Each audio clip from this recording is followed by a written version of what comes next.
Hi everybody, this is Tariq here in Dubai. I'm a personal trainer.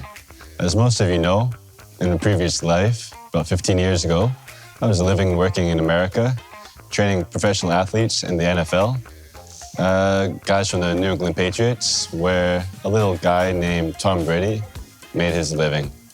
Tom Brady went on to become a 7-time world champion, 6 of them with the good guys and 1 with the not so good guys. He was married to Giselle and foolishly divorced Giselle. And we are here today to discuss his workout. Now, take the things I say today with a grain of salt. It's all in fun, but let's see what he has to offer us in his TB12 Sports workout.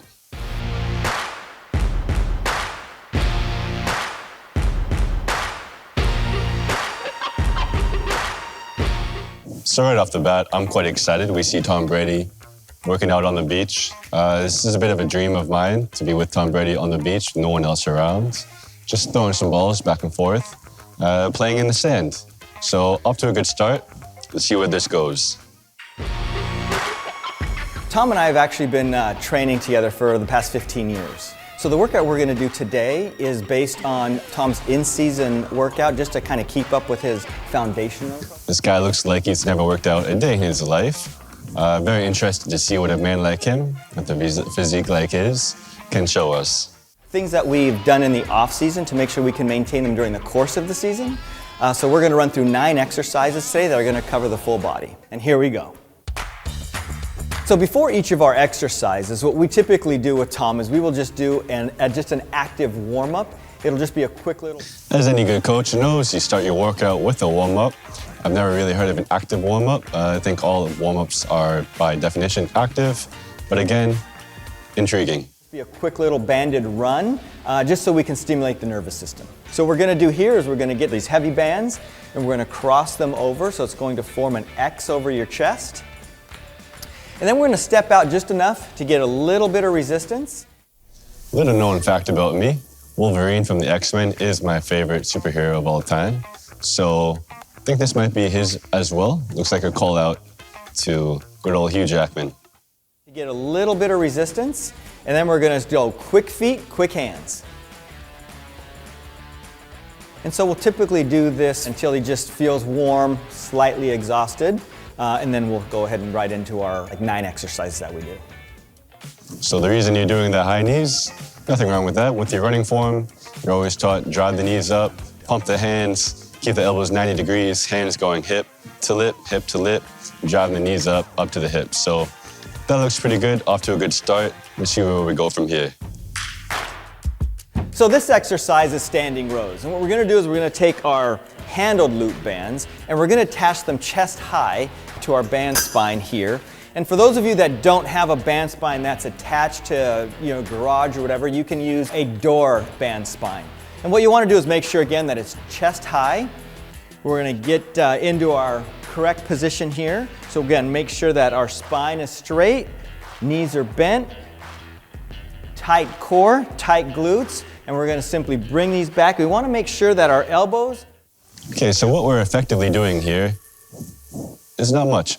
We are having our big muscles in our body, our back, our shoulders, pulling a band, which is probably providing little to no resistance. Let's see, this looks like another warm-up exercise, but it's being included in the workout. Let's see if it gets any more difficult. Elbows are tight to our body as we do these rows. And what this exercise is going to do, it's going to engage back muscles, going to engage posterior delt muscles, and work at helping just to strengthen. Do you see how fast he's doing those reps? If it's challenging, you're not going to be able to do it that fast, certainly not that fast for that many reps. So something's got to give here. It looks like efficiency is what's going to give here in this workout. Work at helping just to strengthen this upper body. Again, the importance of this is to make sure you're always maintaining good core stability so the force of the band doesn't push you going forward. You are in zero danger of being pulled forward by that band. So this exercise is our resisted band push-up. And we do this so that we can isolate pec major and minor. Banded push-ups, one set to failure. One set of push-ups to failure. Why do you need the bands? So many questions. Why are we going to failure on our very first workout set? Why are we training push? I don't know. I'm left with a state of mystery and see where we go. So that we can isolate pec major and minor, the delts, and the core. So what you're going to do is you're going to start with the band around the mid-back. You're going to anchor it to your thumbs, just like this, and you're going to get down into a plank type of position. And we're going to go down, and we're going to extend right back up. This band in this exercise is probably providing around 7 to 15 kgs of force, pushing us back, making it more difficult for us to push at the very top end of that motion. At the bottom, there's no resistance, right? So only as we get to the top of the motion do we feel any resistance, and by that, judging how that band looks, it's probably around 7 to 15 kgs of resistance. That's like 2 milk jugs, you know, that's the two big milk jugs, which I think a world-class athlete, a world champion, me even, can do that no problem. That's not going to challenge us enough to build any type of athletic development, any type of strength, any type of power. Again, looks like a promotion for bands more than a promotion for an effective workout. The idea behind this movement is to be able to do it at the speed of sport. So it needs to be a functional movement, which is a lot of the things that we do here. Everything is based on functional stability and functional strength. And during the season, for Tom, it's 1 set. If this guy says functional one more time, I'm done. For Tom, it's 1 set, max reps. So we will take this exercise to complete muscle fatigue, and we'll do it 1 time. So this exercise is called core rotations. And what we do is we take another handled band. Notice how in the last set, we were told we were going to go to failure, but we didn't see that set to failure, probably because the camera ran out of battery before the guy actually achieved a true set to failure. Now we're doing some banded core rotations. I do a lot of rotations in my own training. Of course, a lot of rotational sports that I work with, tennis, golf, hockey, baseball. So even when the quarterback is throwing the ball, there's a lot of rotation through the hips, through the torso. Should be a really effective workout. Let's see how he does. We attach it arms straight out. And to begin this exercise, we're going to start with rotation towards the band spine. And keeping your arms straight, you're going to rotate about 180 degrees to the opposite side. And you want to make sure that as you do this, you're looking to only rotate your upper torso. You don't want to rotate your mid-torso here. That is the exact opposite of what we're actually looking to focus on here. Anyone who's played a rotational sport knows you're always taught rotate through the hips, rotate through the core. You're always locking in your arms into your body. This is all one piece, and you're rotating through here. That's going to be where you generate the power from. If you're just rotating through your arms, you're getting minimal power, minimal effectiveness, and you have a lot more chance of being inconsistent with this type of movement rather than locking in and drawing that power from the middle part of your body. So again, another banded exercise. Again, he told us to keep our core engaged. And again, not much work is being achieved. Let's see if it gets any better. Your mid-torso here. Just want to make sure you're just getting good shoulder rotation, engaging core, and making sure that we're staying nice and stable. And then of course it's important to remember that we want to do opposite sides. So we would have you turn around and make sure that you do the opposite side. Because God forbid we work one side without working the other, especially in this exercise. Can you imagine the repercussions? And if you think about it, anyone who's played football, like Tom Brady, that's basically what he's trying to tell him to do, is throw the ball with your arm and get no lower body involvement. Guys, again, Tom Brady knows what he's doing. Obviously, something he's doing is very right. It's not this. To keep things equal. And this exercise is important in Tom's workout because as a quarterback, what he's looking to do is generate enough ground force to turn into torque. And so this helps us translate ground force into torque to be able to get more velocity on his throws.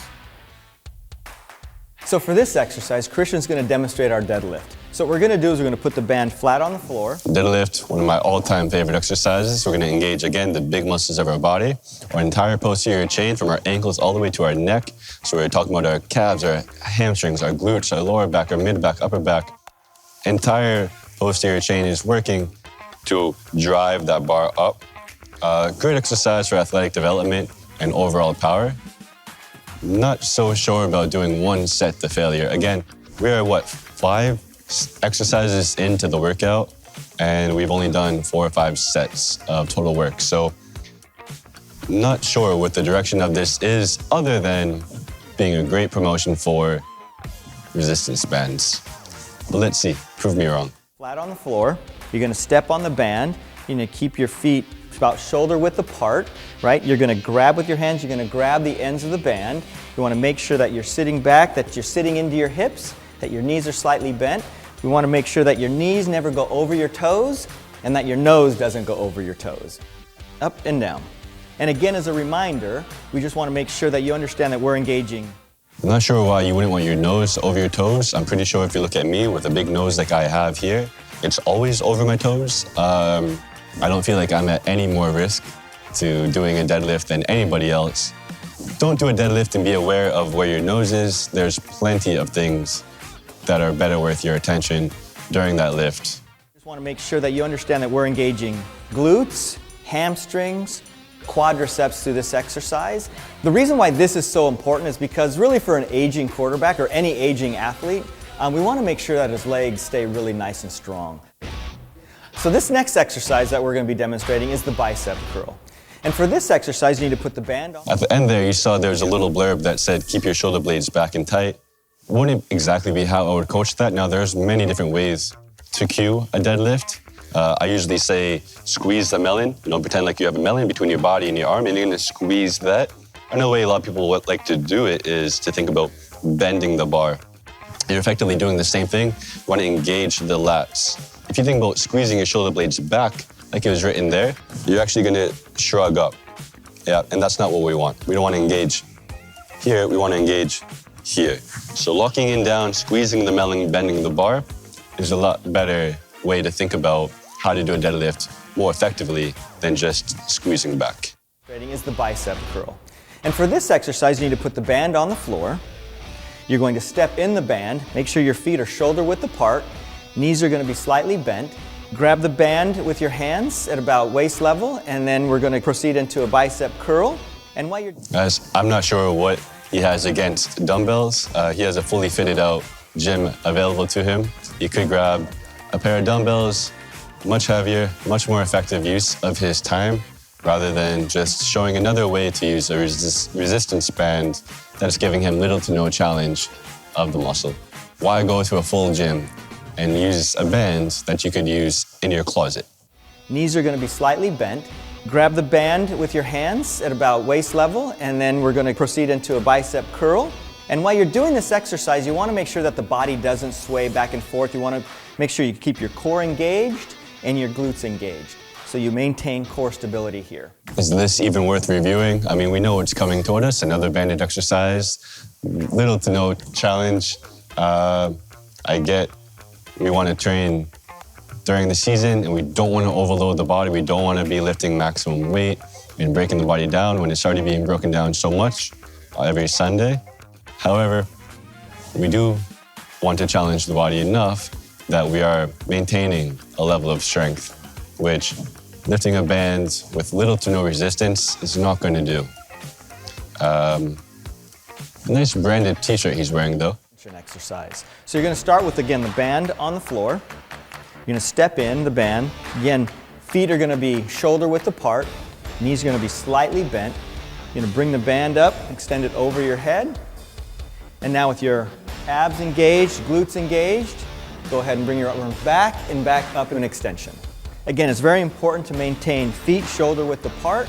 Your abs are always going to be engaged. Glutes are engaged. Knees are slightly bent. All right, these next ones. We got banded, what they call deceleration lunges.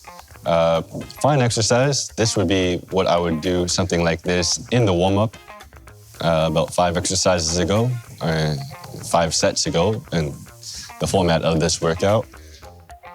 Again, deceleration. I've coached athletes how to get faster, and deceleration is actually the first thing that we would train, right? Especially a younger athlete, but even a pro athlete. A lot of times you see athletes getting injured, not during the speed up phase, but in the slow down phase. Yeah, so it's not just about being fast, but being able to control that speed. If you can control your speed and slow down, you're gonna be a lot less likely to get hurt, and you can be more comfortable to go even faster. So, big fan, big proponent, a big supporter of training deceleration. This is one way to do that. Again, this is a very low-level challenge way of doing that. This is more of a warm-up. This looks like this guy is not making much effort to do anything here, but hey, some points are given here. So you've got to activate your core to help control that movement. You want to make sure that your back knee barely touches, forms 90-degree angle as you come back and you pop right back up. Again, make sure that we are straight, have a straight spine, that our back is flat and we're not bending forward. And again, as with all of our other exercises, it's 1 set, max reps. Christian is not going to demonstrate the shoulder press. I'm going to skip right through this. I'm getting bored of this workout. I was looking forward to seeing Tom Brady working out. Number one, that is not Tom Brady. Number two, this is not a workout. Band on the ground. Bring your hands up to shoulder width here. So we want to make sure his core is nice and engaged, glutes are engaged, knees are slightly bent, and we're going to raise the arms straight up overhead and right Do we back. have the 50 Shades of Grey theme song? Because I feel like that should be playing in the background right now. This is just something this guy took from his own imagination, fantasies of what he'd like to do with Tom Brady. I can't blame him for that, but again, not sure what we're doing here. Shoulder. Take this band, cross it up to the opposite shoulder, creating an X in the band. And what we're going to want to do here with this exercise again is we're going to want to make sure that your knees never go over your toes. Again, with the knees over the toes, nose over the toes, what is this? What happens? Knees over the toes, nose over the toes. I'm okay, and you're okay too. Our body is supposed to move. Not sure what that is about. If it's like trauma from his childhood, with his, maybe he fell down on his face. Be comfortable with getting your face forward, your knees forward. Your body should be moving in all different types of planes and different degrees of motion. Again, he's wearing a shirt, matching shirts, lots of bands in this facility. 1 set to failure every exercise. Don't know what we're doing though. And that your nose doesn't go over your toes. This exercise is meant to strengthen quads, hamstrings, and glutes. And as with all of our other exercises, you want to make sure that your core always stays nice and engaged. I don't know what would be more funny to watch, someone putting that on or someone taking all of that off. Hopefully we get to see both. Engaged. So what you're going to do is, Christian, go into your form. You're going to go down and right back up. Guys, go to a squat rack, get underneath a heavy bar, and squat. That's the only way you're going to challenge your body in that squat position. Hey, go for a leg press machine. Do something. Even a leg extension is going to challenge your quads a lot more than throwing 100 different bands around your body. Core always stays nice and engaged. So what you're going to do is, Christian, go into your form. You're going to go down and right back up. So you'll notice here that this band around his knees is put there so that we can create a little bit more glute stabilization and glute activation. So at the beginning and end of all of our workout sessions, we always do pliability work. These are important to do pre and post. One, it stimulates the nervous system and it activates good. So when it comes to foam rolling, it's kind of a personal preference. Not much research behind it showing that it actually affects the lengthening of the muscle. The length of the muscle is based on other factors. But if it helps you psychologically, if it helps you feel a little bit better, I'm all for it, before or after a workout. But again, don't do it thinking that it's going to solve all your problems and make you flexible. It's not going to change the length of the muscle or the range of motion that that muscle is okay with. So these guys are doing it before and after every workout. That's okay, I have no issue with that. These guys are doing it for pliability, which is theoretically how dense that muscle is and how much it can, how dense that muscle is and how maneuverable it is. Little research to show that, but fine. Just don't go about it thinking that it's actually going to solve all of your problems and make your muscle longer. It's not going to do that. Also, you see a lot of people who use the rollers, but are not exactly sure of how to use the rollers correctly. Instead of thinking about going along the fibers of the muscle, think about going across the fibers of the muscle. That's actually going to do a lot more work.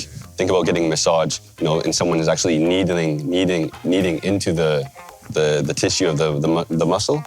That's what you want to think about. If you are going to use a roller, don't think all the time about going along the fibers of the muscle, but actually across. So what you're going to do is, Christian, go into your form. You're going to go down and right back up. So you'll notice here that this band... It's true. Lactic acid does build up throughout a workout, does get trapped into the muscle. And if that muscle cools down before that lactic acid is released, that's when you feel what's soreness. And it takes a few days for that lactic acid to escape. And that's why we have DOMS, or delayed onset muscle soreness. However, I can assure you there was no lactic acid built up in this workout because this truly was not a workout. Any of our exercises, we'll take a few minutes and we'll use our vibrating pliability roller here, and we'll start. Again, please cue 50 Shades of Grey. We got bands, we got vibrators, we got all sorts of stuff. No dumbbells, no barbells, nothing you'd expect to see in a workout. But hey, vibrators. Here, and we'll start with our calves, and we'll do some rotation there. Christian's going to demonstrate how we kind of get both lateral, medial aspects of the calf. So we kind of get all of that, and then we're going to go right up into the hamstring. And what's nice about the vibrating aspect of these rollers is that what it's actually doing is it's stimulating nervous system. So we're getting a great nervous system response. You know what else stimulates the nervous system? Coffee. That's not changing the length of your muscle. It's just making you excited, a little bit jittery. So don't think about stimulating the nervous system when you are trying to lengthen or cool down. Lengthen the muscle or cool down, I should say. Great nervous system response to the aspect of the tension of the rolling. So we feel that through the nervous system stimulation, we can make sure that we can create more sustainability through our pliability treatments. So there you have it. This is Tom Brady's in-season workout. I doubt that was actually Tom Brady's in-season workout, or that Tom Brady ever did that workout outside of maybe warming up for his game or for his practice. But it was a lot of fun. I enjoyed going through it, and I hope you did as well. I will have a little bit more of these coming in the future. Thanks for tuning in. Have a good day.